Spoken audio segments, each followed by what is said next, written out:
The baby has 3 potential fathers, and I'm praying that my boyfriend isn't one of them. Story time. So my boyfriend Steve has a child with another woman. Him and this girl Amy had a one-night stand just before we got together. It was a little bit of a shock to find out that he had a baby with a stranger, but he wanted to be there for his son. He tries to do everything he can for this baby, but it is so hard because Amy is such a nightmare. I can imagine how hard it is being a single mum with shared custody, so I wanted to make her life so much more easy. Everything was going really well for the first few months. So one evening, Steve went out for dinner and drinks with all of his friends. And they got talking about the baby and Amy. And it came out that some of Steve's friends had also had one-night stands with Amy as well. Around the same time as when the baby happened. So after supporting Amy for nearly a year, Steve called Amy and was like, listen, hon, we need a paternity test. And by the time it took Steve to get round to asking for a paternity test, the other 2 guys had also rang her, so Amy was not shocked when he rang.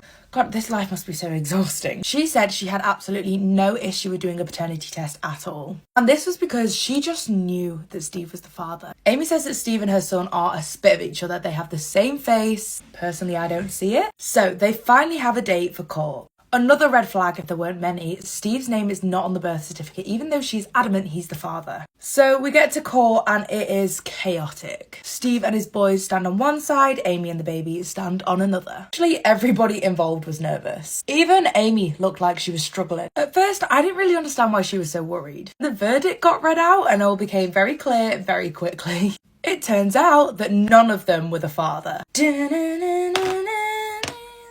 Amy immediately started screaming, she was yelling, saying how that the test was all wrong and they'd messed up the results. Baby girl just accept it at this point. She's out here demanding they do a new test, a retrial. It was really quite embarrassing and awful to watch, actually. Then Amy started crying, the baby started crying, Amy's mum started crying. So now the baby is living with Amy's grandma because we heard that Amy had been arrested.